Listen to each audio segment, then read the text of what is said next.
तो आज का जो वीडियो है ये है पिकॉस, पिकॉर्ड और फाइब्रॉइड के टॉपिक को हम कवर करेंगे आज, क्योंकि ये तीनों ही एक दूसरे से रिलेटेड हैं। तो इन तीनों को एक साथ ही लेकर चलते हैं। बाद में फिर वैसे मैं सारी चीज़ें एक ही वीडियो में कवर करने की पूरी कोशिश करूँगी। फिर भी कुछ रह जाता है तो अगली वीडियोज़ में मैं देती रहूँगी इसके लिए टिप्स। तो यहाँ पर सबसे पहले समझते हैं कि पिकॉज और पिकॉर्ड क्या चीज़ है, क्योंकि फाइब्रॉइड जो होती है उसकी शुरुआत पिकॉज और पिकॉर्ड से ही होती है। तो सबसे पहले तो पिकॉज, तो इसका डेफिनेशन समझते हैं जिससे कि आपको समझ में आ जाए कि ये बीमारी आखिर है क्या। तो PCOS, P P means poly means many, C means cyst यानी कि बम्प, या फिर अगर हिंदी और उर्दू में बताएं तो फिर गांठ जिसे बोलते हैं, छोटी या बड़ी, कम या ज़्यादा, जैसी भी हो सकती हैं। यहाँ पर पॉली मीन्स मैनी यानी कि कई सारी गांठें, सिस्ट मीन्स गांठ। ओवेरियन, ओवरी को आप जानते हैं क्या चीज़ है ओवरी। और उसके बाद एस मीन्स सिंड्रोम। तो सिंड्रोम का मतलब ये होता है कि जब डॉक्टर्स को कुछ भी कुछ भी समझ में नहीं आता है कि इस बीमारी के पीछे क्या वजह है क्या नहीं, तो वो उसको सिंड्रोम बोल देते हैं। तो ये हुई, ये इसकी डेफिनेशन हुई पॉलीसिस्टिक ओवेरियन सिंड्रोम, यानी कि आपकी ओवरी में बहुत सारी गांठें हैं। अब पिकॉर्ड, तो पिकॉर्ड भी वही, poly means many, cyst means bump यानी कि गांठ, और सी मीन्स सिस्ट यानी कि बम्प या गांठ, और ओ से ओवरी, और डी से डिजीज। तो यहाँ बस इन्होंने यही किया है, जब पिकॉस जो है उसका इलाज हम सही टाइम पर नहीं करते हैं तो वही चीज़ जो है बढ़कर उस वो एक सिंड्रोम से वो एक बीमारी में बदल गई। तो डिजीज मीन्स बीमारी, डी मीन्स डिजीज, तो डिजीज मीन्स बीमारी हो गई।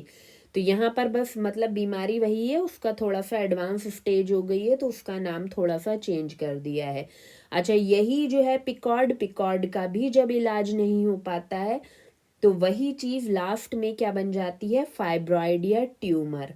उसको फाइब्रॉइड फिर कह दिया, यानी कि बीमारी एक ही है, जैसे जैसे वो बढ़ती जाती है तब तो वैसे वैसे उसका नाम जो है चेंज होता जा रहा है। तो बीमारी एक ही है ये।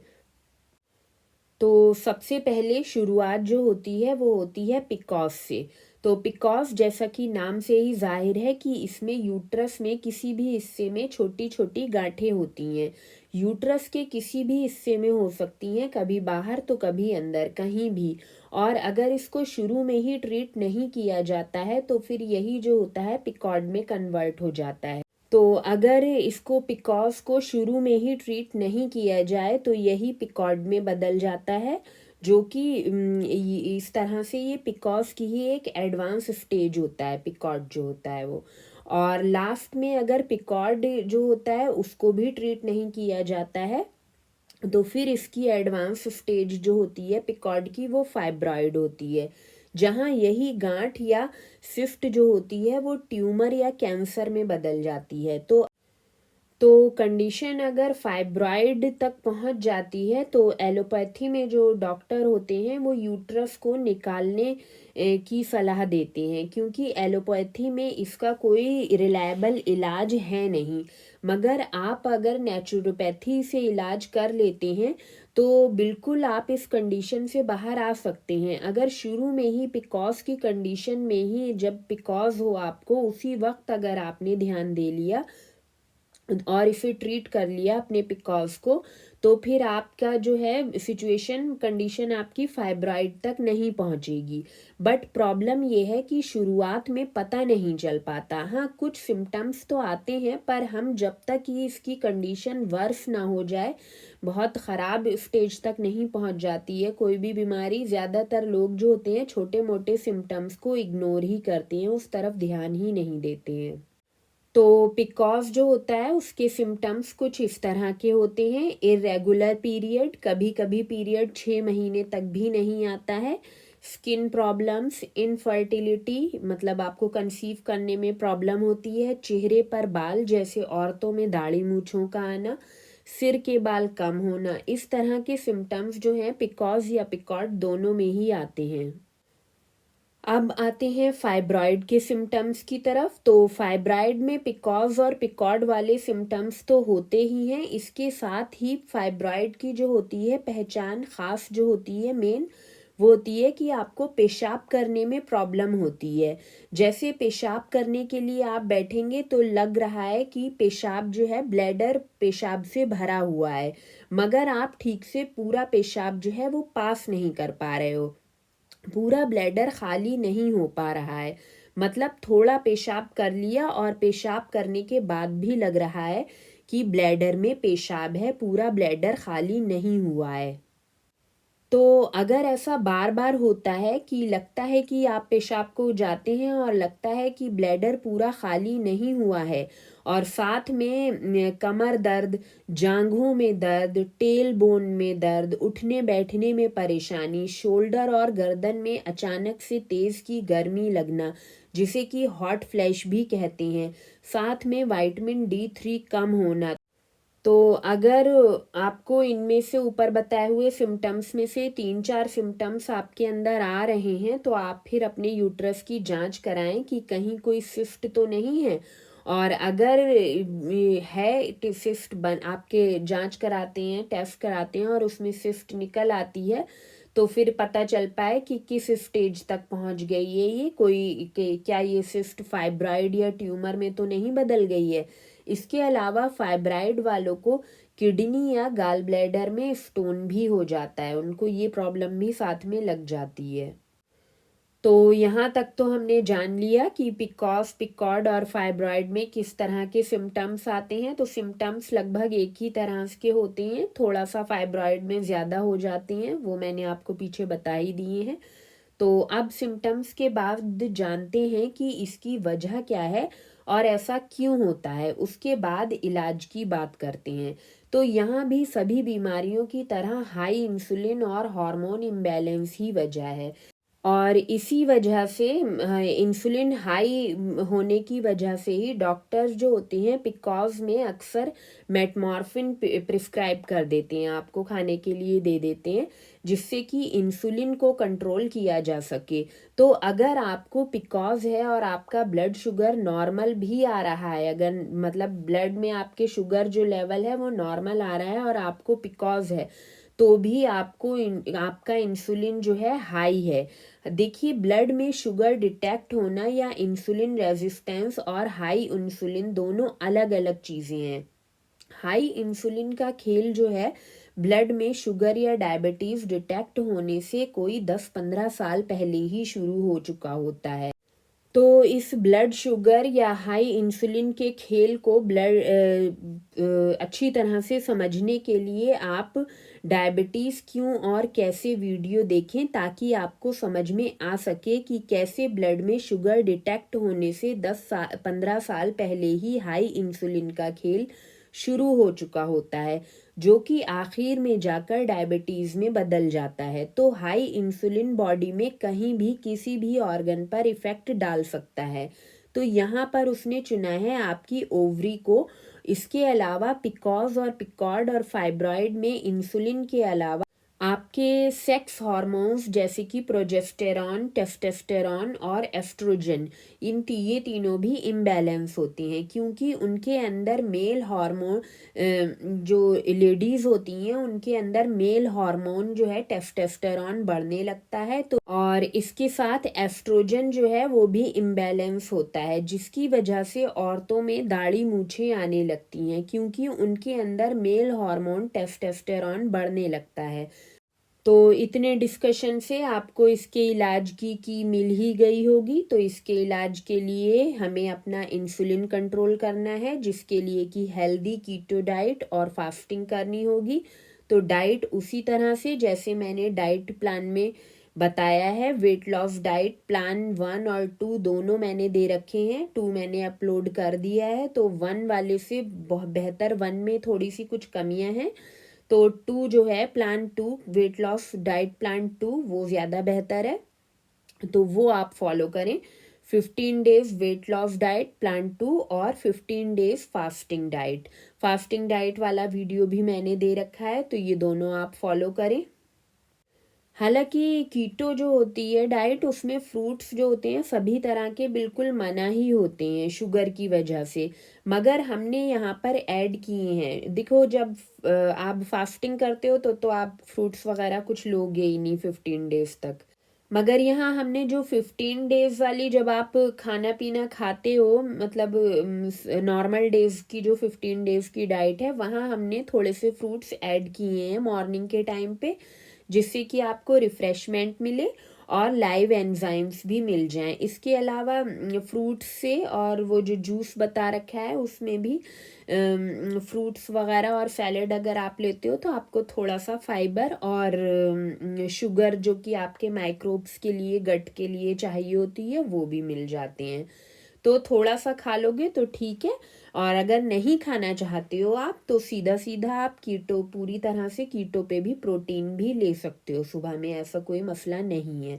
एग ले लिए या कुछ और इस तरह से कर सकते हो। तो आप वेट लॉस वाला जो डाइट प्लान है उसको देखिए, जिससे कि आप जो डाइट है उसको, प्लान 2 जो है वो देखिए आप, जिससे कि आप डाइट पूरी तरह से समझ पाओ।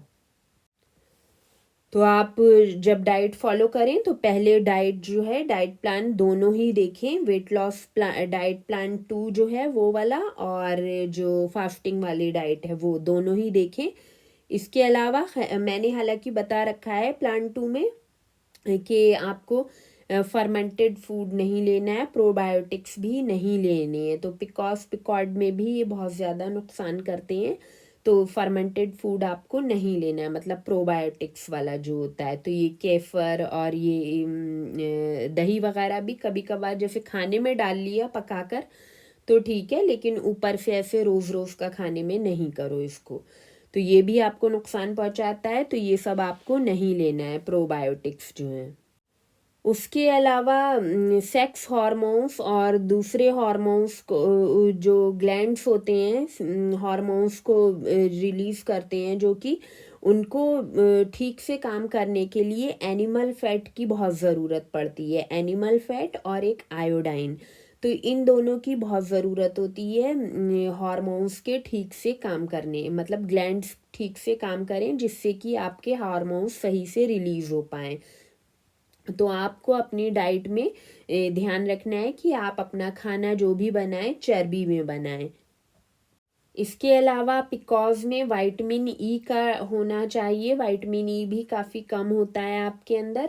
तो विटामिन ई के लिए भी बेस्ट सोर्स जो है वो चर्बी होता है। तो आप विटामिन ई जो है उसके लिए चर्बी में अपना खाना बनाएं, मतलब फैट, एनिमल फैट जो है वो आपकी डाइट में अच्छी तरह होना चाहिए। और इसके अलावा जो चर्बी होती है उसमें दूसरे फैट सॉल्युबल विटामिन, जैसे कि vitamin A, D, E, omega 3 वगैरह भी मिलते हैं। इसके अलावा आपको अपनी डाइट में सी कैल्प का कैप्सूल या फिर पाउडर, या फिर जो नॉरी शीट होती है वो आप ले सकते हैं।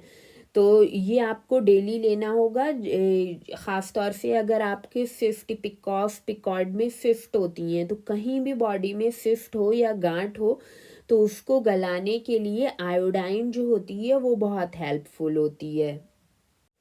तो सी कैल्प में दूसरे मिनरल्स, ट्रेस मिनरल्स भी होते हैं जो कि हमारे लिए ज़रूरी होते हैं, थोड़ी सी क्वांटिटी में चाहिए होते हैं। उसके अलावा सी कैल्प जो होती है वो आयोडाइन में बहुत रिच होती है। और आयोडाइन जो होती है किसी भी आपकी बॉडी में कहीं पर भी, ब्रेस्ट में गांठ हो गई है, या फिर आपके ये जो मस्से हो जाते हैं, वो भी सिस्ट ही होती है ना, एक तरह की मस्से जो होते हैं, तो वो हो गए हैं। या फिर आपके यूट्रस में गांठ हो गई है, जैसे कि पिकॉस पिकॉर्ड या फाइब्रॉइड, तो उसमें इस तरह की किसी भी गांठ को गलाने में और ख़त्म करने में आयोडाइन जो होती है वो बहुत इम्पॉर्टेंट रोल अदा करती है। तो आयोडाइन जो है उसके लिए बेस्ट सोर्स जो होता है वो सी कैल्प होता है, क्योंकि ये फूड सोर्स है।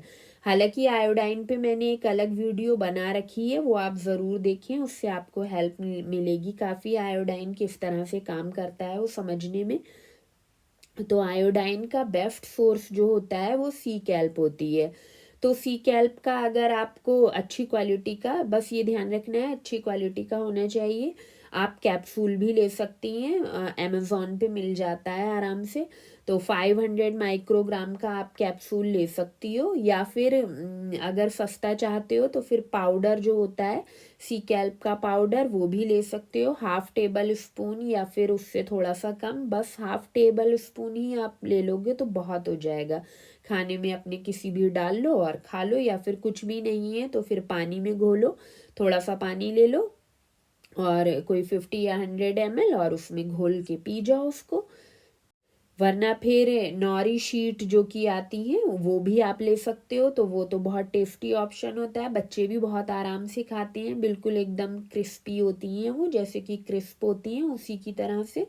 तो वो आपको अगर बड़ी शीट है तो एक शीट रोज़ाना ले लो, और अगर छोटे पीसेस में है तो 4-5 पीस आप उसके ले सकते हो, खाने के साथ खाओ, बहुत टेस्टी लगती है वो। तो अगर और अगर कुछ भी आपको नहीं मिल पाता है तो जो केमिस्ट से आप अच्छी क्वालिटी का आयोडाइन सप्लीमेंट ले सकते हैं, और 1 बूंद बस रोज़ाना लेना है, ज़्यादा नहीं, बस 1 बूंद ही काफ़ी होती है, पानी में घोल के आपने ले ली किसी भी टाइम। तो ये भी कर सकते हो, मगर बेस्ट सोर्स जो होता है वो फूड सोर्स होता है। तो वो जो है वो उसके लिए फूड सोर्स में और क्या क्या चीज़ें आती हैं, सिर्फ सी कैल्प जो होती है वो बहुत रिच होती है, मतलब इसमें बहुत ज़्यादा क्वांटिटी में होती है आयोडाइन। इसके अलावा दूसरे खाने भी होते हैं, एनिमल सोर्स ही होते हैं वो सभी, तो वो भी आप ले सकते हो, और उसके लिए आपको आयोडाइन की वीडियो देखनी पड़ेगी। तो अगर आप अपने खाने में आयोडाइन और चर्बी यानी कि एनिमल फैट अच्छे से इस्तेमाल करते हो अच्छी क्वांटिटी में, तो फिर आप जल्दी ही इस बीमारी से बाहर आ पाओगे। अच्छा, अब आते हैं टाइमिंग पर, तो कितना टाइम लग जाएगा इस बीमारी से आपको बाहर आने में। तो डाइट देखिए, ये सबसे पहले तो आपकी कंडीशन पे डिपेंड करता है, कितनी आपकी मतलब कंडीशन ख़राब है, क्या शुरुआती स्टेज अगर होती है पिकॉज की या फिर पिकॉर्ड की, तो फिर जल्दी ही आपको रिजल्ट मिलेंगे और जल्दी ही इस बीमारी से बाहर निकल आओगे। मगर अगर थोड़ा सा मतलब फाइब्रॉइड तक पहुंच गए हो और कंडीशन थोड़ी वर्स है तो थोड़ा सा टाइम लग सकता है, मगर हाँ ठीक हो जाओगे अगर सही से ठीक से रिलीजियसली जिसे बोलते हैं, अगर अच्छे तरीके से ईमानदारी से डाइट को फॉलो करोगे तो ज़रूर इस बीमारी से बाहर आ जाओगे। और 1 महीने के बाद ही इस तरह से जैसे मैंने डाइट बता रखी है वेट लॉस डाइट में, और उसके साथ जब आप फास्टिंग करते हो तो फिर अगर ये आप कर कंटिन्यू रखते हो तो आपको 1 महीने में ही रिजल्ट आना मिलना शुरू हो जाएंगे इंशाल्लाह।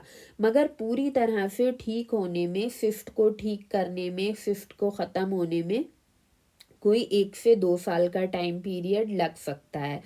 तो इतना आप मान के चलो पूरी तरह से ठीक होने में, वो भी तब जबकि आप डाइट और फास्टिंग लगातार करते हो।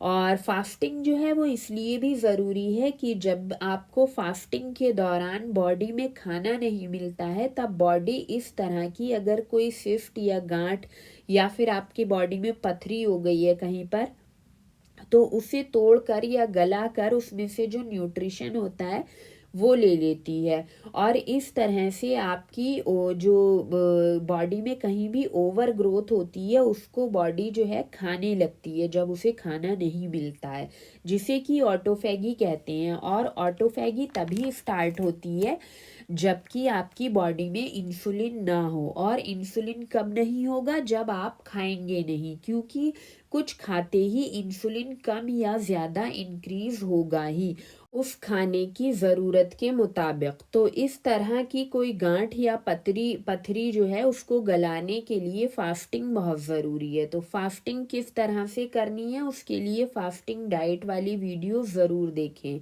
तो चाहे पिकॉज या पिकॉर्ड या फाइब्राइड हो, इस तरह से डाइट फॉलो करके आप इंशाल्लाह 1 या 2 साल में अपनी प्रॉब्लम से बाहर आ ही जाओगे। तो अगर आप ये डाइट करके आपको कुछ रिजल्ट मिलता है तो कमेंट सेक्शन में ज़रूर बताएं, जिससे दूसरों को मोटिवेशन मिले। अब आखिर में एक बार फिर से डाइट को मैं समराइज कर देती हूँ। तो पिकॉस, पिकॉर्ड या फाइब्रॉइड या फिर यूट्रस की या पीरियड की कोई भी प्रॉब्लम हो, उसके लिए इस तरह से अपनी डाइट को आप बनाएं। डाइट इस तरह से आप फॉलो करें कि जब सुबह में उठते हैं आप, तो फिर आपको कोई 50 ml ऐसा करें, आप 50 ml पानी में एक छोटी चुटकी, ये ध्यान रखना है, बस छोटी चुटकी लेना है, छोटी चुटकी पिंक सॉल्ट जो होता है, हिमालयन पिंक सॉल्ट, वो डाल के आप रात में रख दें। या फिर अगर सुबह में रात में पानी में डाल के रखोगे तो उसका रिजल्ट बहुत अच्छा आएगा, क्योंकि वो नमक जो है पानी में पूरी तरह घुल जाएगा। वरना अगर भूल गए हो तो सुबह में पानी पीने से 10 मिनट पहले एक छोटी सी चुटकी डाल के रख दो उसमें 50 ml पानी में, और सुबह नहार मुंह सबसे पहले जब उठते हो तो वही पानी पीना है। 50 ml कोई 2 या 3 घूंटी होते हैं, ज़्यादा नहीं होता है। और एक छोटी चुटकी में आपका बहुत हल्का सा नमकीन होगा पानी, ऐसा नहीं होगा कि बहुत तेज़ हो जाए, आपको एकदम से वॉमिटिंग की फीलिंग आने लगे। तो इसीलिए मैं कह रही हूँ, क्योंकि हर किसी का हाथ का साइज़ अलग होता है, तो इस हिसाब से ले लो कि जैसे कि छोटे बच्चे की चुटकी होती है, अगर छोटा हाथ है तो आपका उंगली छोटी होगी, अगर बड़ा हाथ है तो फिर छोटी चुटकी लो आप, मतलब आधी चुटकी, इस हिसाब से। बहुत ज़्यादा नहीं लेना है कि बहुत ज़्यादा नमकीला हो जाए पानी। इतनी छोटी चुटकी में इतना हो जाएगा पानी का टेस्ट कि आप आराम से उसको पी पाओगे। तो ये नमक वाला फार्मूला जो है ये मेरा नहीं है, ये मैं दूसरे का, एक इंडिया की बहुत अच्छी डॉक्टर हैं, साइंटिस्ट भी, डॉक्टर शालिनी, उनका बताया हुआ फार्मूला है। तो वो बहुत सारे पेशेंट्स को क्योर करती हैं, तो उनके जो फार्मूले होते हैं बहुत रिलायबल होते हैं। तो ये फार्मूला आप कर सकते हो, जिससे कि आप जल्दी ही अपनी प्रॉब्लम से बाहर आ जाओ। उसके अलावा डाइट उसी तरह फॉलो करनी है, जैसे 15 डेज वेट लॉस प्लान 2 जो है वो दिया हुआ है, वो फॉलो करना है। और उसके बाद 15 डेज जो है फास्टिंग डाइट, वो आपको करनी है। तो ये फास्टिंग जो है ज़रूरी होती है। तो अगर आप अब किसी भी प्रॉब्लम में फंसे हुए हो तो फिर फास्टिंग ज़रूर करो 15 डेज की। उसके अलावा खाना जो आप अपना बनाओगे वो एनिमल फैट या चर्बी में होगा, जिससे कि आपके ग्लैंड्स जो हैं ठीक से हार्मोन्स को रिलीज कर सकें। और सीड ऑयल ये जो होते हैं या फिर रिफाइंड ऑयल, इनका इस्तेमाल नहीं करना है। देसी घी बटर भी खा सकते हो, मगर अच्छी क्वालिटी का होना चाहिए, ये ध्यान रखना है। लेकिन देसी घी और बटर काफ़ी महंगा होता है, तो थोड़ा बहुत खा लो। और खाना जो बनाओ वो अपना चर्बी में ही बनाना है, जिससे चर्बी जो होती है वो कहीं ज़्यादा बेहतर होती है देसी घी या बटर से भी। तो खाना बनाने के लिए चर्बी का इस्तेमाल करें। इसके अलावा आयोडीन के लिए जो है, वो आयोडीन भी थोड़ा सा आपको लेना है। तो वो किस तरह से लेना है पीछे मैं बता चुकी हूँ, यहाँ पर फिर बता रही हूँ। सी कैल्प उसके लिए बेस्ट सोर्स होता है। तो आयोडीन जो होता है वो आपके हर एक ग्लैंड और हर एक सेल को बहुत थोड़ी सी क्वांटिटी में चाहिए होता है। तो आप जो है आयोडीन भी ज़रूर लें, जिससे कि आपके ग्लैंड्स जो हैं वो ठीक से काम कर सकें और हार्मोन ठीक से रिलीज हो पाए, बैलेंस हो पाए हार्मोन्स। क्योंकि इसमें जो पिकॉस, पिकॉर्ड और फाइब्रॉइड होती है, इसमें हार्मोनल इम्बैलेंस ही होता है। अच्छा, अब आपको पता कैसे चलेगा कि आप ठीक हो रहे हो? तो उसके लिए सबसे पहले तो अपने सिम्टम्स पर नज़र रखें, जो आपके अंदर पहले थे अब हैं या नहीं। 1 महीने में ही आपको कुछ कुछ सिम्टम्स जो हैं उनमें रिलीफ मिलना स्टार्ट हो जाएगा, जैसे पीरियड रेगुलर आने लगेगा। अगर बहुत हैवी पीरियड हो रहा है तो वो आपका नॉर्मल होने लगेगा। चेहरे पर अगर बाल उग रहे हैं, जैसे कि दाढ़ी मूंछों की तरफ अगर बाल आ रहे हैं, तो वो धीरे धीरे आपके कम होने लगेंगे। स्किन के जो ऊपर की प्रॉब्लम्स हैं होती हैं, तो वो जो होती है उनमें रिजल्ट दिखने में 9 से 12 महीने लग सकते हैं। तो और अगर हाँ, इसमें एक ये भी होता है कि मोटापा बहुत ज़्यादा, पिकॉस, पिकॉर्ड, फाइब्रॉइड जो होता है इसमें, क्योंकि हार्मोन इम्बैलेंस होते हैं, तो मोटापा आपका बहुत ज़्यादा होता है। तो आपका मोटापा जो है वो भी धीरे धीरे कम होने लगेगा। एनर्जी लेवल जो है वो बढ़ा हुआ लगेगा आपको, जैसे पहले आप बहुत जल्दी थक जाते थे, थोड़ा सा काम करा थक गए, तो उसमें आपको एनर्जी, मतलब अपने अंदर ताकत महसूस होगी। अब आप ज़्यादा काम कर पाओगे और हाँपोगे नहीं, जैसे हाँपने लगते हैं या फिर एकदम कमज़ोर हो गया, दिल कर रहा है बस लेट के सो जाएं किसी भी टाइम, तो ये सब आपको प्रॉब्लम्स में कमी महसूस होने लगेगी। और अगर इस तरह की किसी प्रॉब्लम की वजह से आपको प्रेगनेंसी में दिक्कत आ रही है तो वो भी आपकी दूर हो जाएगी। बहुत इम्कान है जैसे जैसे आपके सिम्टम्स में रिलीफ मिलने लगे कुछ महीने बाद हो सकता है आप प्रेग्नेंट भी हो जाओ। हालांकि मैं उसके लिए एक अलग वीडियो बना दूंगी, बट यहाँ मैं बता रही हूँ क्योंकि प्रेगनेंसी भी इसी से रिलेटेड है और कई बार जो होता है ये क्योंकि उसमें भी हार्मोन इम्बैलेंस ही होता है, और पिकॉस पिकॉर्ड या फाइब्राइड हो तो उनको भी कंसीव करने में बहुत ज़्यादा प्रॉब्लम आती है। तो इस तरह से जैसे जैसे आप अपनी बीमारी से बाहर आओगे तो अगर आपको कंसीव करने में प्रॉब्लम हो रही है तो आप हो सकता है प्रेग्नेंट भी हो जाओ। उसके अलावा तसल्ली करने के लिए 6 से 8 महीने पर आप अल्ट्रासाउंड या टेस्ट करवा सकते हो, अपने डॉक्टर की हेल्प भी ले सकते हो। हालांकि डॉक्टर थोड़ा सा मक्कारी करते हैं, लेकिन यह है कि टेस्ट लिखवा लो, टेस्ट करवा लो और अपने आप भी नज़र रखो किस तरह से, क्योंकि अपनी बीमारी को जब खुद समझोगे तभी उसको क्योर कर पाओगे। अगर पूरी तरह से दूसरे के हाथ में दे दोगे तो फिर आपको प्रॉब्लम आएगी। तो आप डॉक्टर की हेल्प ले सकते हो तो और टेस्ट करवा सकते हो जिससे कि आपको तसल्ली हो जाए। वैसे सबसे बड़ा टेस्ट तो यही होता है कि आपको जो है सिम्टम्स में रिलीफ मिलना स्टार्ट हो जाता है, फिर भी आप अपनी तसल्ली के लिए टेस्ट करवा सकते हो। इसके अलावा एक बात बताना और भूल गई मैं कि ये पिकॉस पिकॉर्ड और ख़ास तौर से अगर आप फाइब्रॉइड तक पहुंच गए हो या फिर पिकॉर्ड में ही हो, क्योंकि पिकॉर्ड की जो एडवांस स्टेज होती है वो फाइब्रॉइड होती है और फाइब्रॉइड मीन्स होता है ट्यूमर, कैंसर। तो अगर पिकॉर्ड में हो तो जो मैं आगे फार्मूला बता रही हूँ वो आपको करना ज़रूरी है ताकि आप कैंसर तक ना पहुंचो। और अगर फाइब्रॉइड में ही आ गए हो तब भी ये फार्मूला आप करिए जिससे कि आपको काफ़ी आराम मिलेगा। तो वो फार्मूला है कि आपको अपने अंदर एंटीऑक्सीडेंट बढ़ाने हैं। एंटीऑक्सीडेंट क्या होता है, असल में ट्यूमर के अंदर जो रेडिएशन होता है उसको बहुत ज़्यादा कम करता है वो। तो अगर आपकी कीमो भी चल रही है तो ये फार्मूला अगर आप करोगे डाइट के साथ तो आपकी कीमो में भी कमी आएगी। तो कैंसर अगर किसी भी तरह का कैंसर है, सिस्ट जो होती है वो अमूमन मतलब जब ज़्यादा पुरानी हो जाती है तो कैंसर में तब्दील हो जाती है, लेकिन वो कहीं ना कहीं कैंसर से रिलेटेड होती है। तो अगर पिकॉज में हो, पिकॉर्ड में या फाइब्राइड तक भी पहुंच गए हो तो ये फार्मूला ज़रूर करो। एंटीऑक्सीडेंट जो है वो अपने लिए अपने अंदर ज़रूर डालो। तो एंटीऑक्सीडेंट के लिए क्या करोगे, आलमंड यानी कि बादाम जो होता है, देसी बादाम मिल जाए तो बहुत अच्छा है, देसी बादाम मिल जाए अगर, वरना वो जो एप्रिकॉट का बादाम होता है वो मिल जाए तो वो भी बहुत अच्छा है। तो 3-4 ले लो बस, ज़्यादा नहीं, और उसको रात भर पानी में भिगोना है। भिगोने से पहले अच्छी तरीके से धो लो, धूल मिट्टी उसकी निकाल दो, उसके बाद उसको रात भर पानी में भिगो। अच्छा, अगर आपको कोई 50 या 100 ml बस पानी ले लो, ज़्यादा नहीं, आधा कप पानी बहुत होता है ताकि आप आराम से उसको पी पाओ। बस 50 या 100 ml पानी लेना है।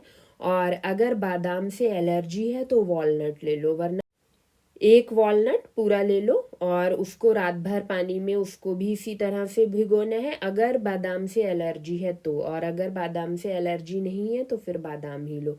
और उसका जो सुबह में ज़्यादा नहीं भिगोना है ताकि कहीं पूरा दिन अगर भिगो दोगे तो वो फर्मेंटेड हो जाएगा। फिर जब सुबह में जो पानी 12 से 14 घंटे बस भीग जाए काफ़ी है। और जो उसका पानी होगा वो सुबह में पी लो, या फिर नमक वाला फार्मूला बताया है सुबह खाली पेट के लिए है, वो एकदम निहार मुँह जैसे ही उठते हो तब के लिए। और ये वाला पानी जो है ये किसी भी टाइम पी सकते हो।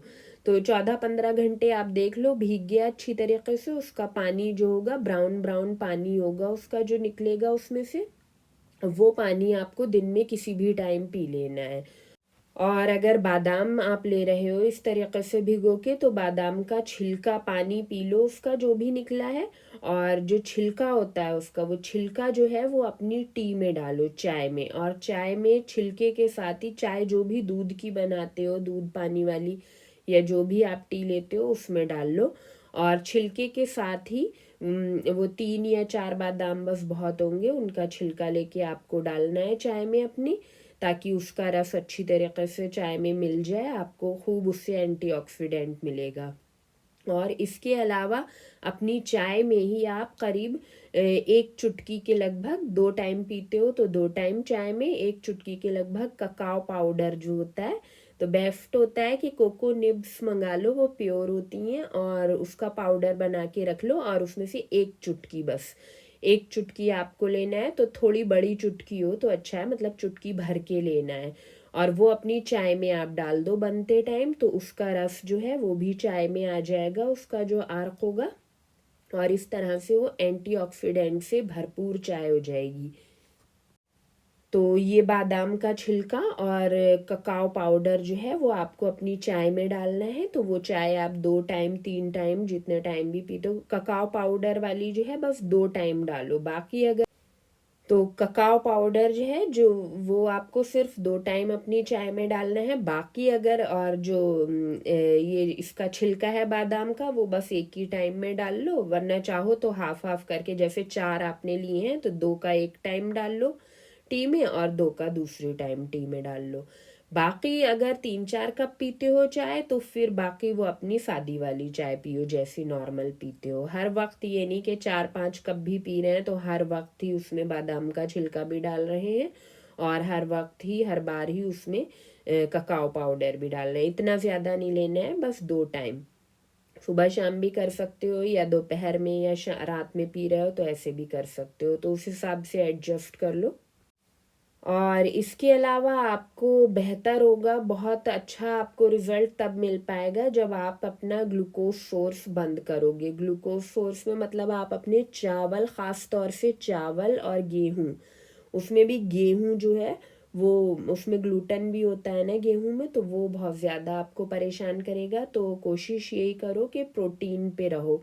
अगर कीटो कर लेते हो तो और भी ज़्यादा अच्छा है, मगर अगर कीटो पूरी तरह से नहीं कर पाते हो तो जैसे मैंने डाइट आपको बताई है, वेट लॉस प्लान 2 और जो फास्टिंग डाइट है, तो 15-15 दिन पे करो, क्योंकि 15 दिन फास्टिंग वाली जो डाइट है वो लगभग लगभग आपकी पूरी तरह से आप कीटो ही करोगे, क्योंकि उसमें 20-21 घंटे का हम फास्ट रख रहे हैं। तो उसमें आपको ना तो इतने फल वल खाओगे, कुछ फल भी नहीं खा पाओगे, और जो गेहूं चावल है वो भी आप नहीं खा रहे हो, तो उसमें ज़्यादातर प्रोटीन बेस ही रहता है आपका फूड, तो वो बहुत अच्छा रहेगा। तो कोशिश करो कि ग्लूकोज वाला जो सोर्स है, यानी कि कभी कभी चावल ले सकते हो, 15-20 दिन में एक बार ले लिए तो ठीक है। रोटी भी कभी कभार खाना चाहते हो, महीने में 1 या 2 बार तो खा लो। मतलब मेरा ये है कहने का कि कम से कम ही रखो, ज़्यादातर आपका जो खाना है वो प्रोटीन और फैट ही होना चाहिए मोस्ट ऑफ द टाइम।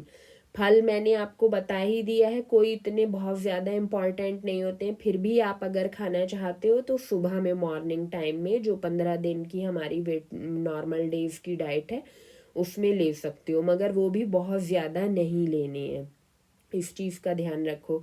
उसके साथ साथ मैंने आपको बताया प्रोबायोटिक्स जो है वो भी नहीं लेने हैं आपको, तो इस चीज़ का भी ध्यान रखो।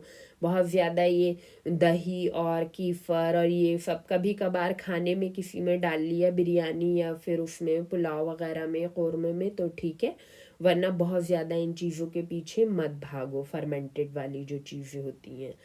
और इस तरह से अपनी डाइट बनाओ और देखो, आपको 1-2 महीने में ही रिजल्ट मिलना स्टार्ट हो जाएगा, और जल्दी ही हो सकता है साल भर में ही आप अपनी बीमारी से बाहर आ जाओ।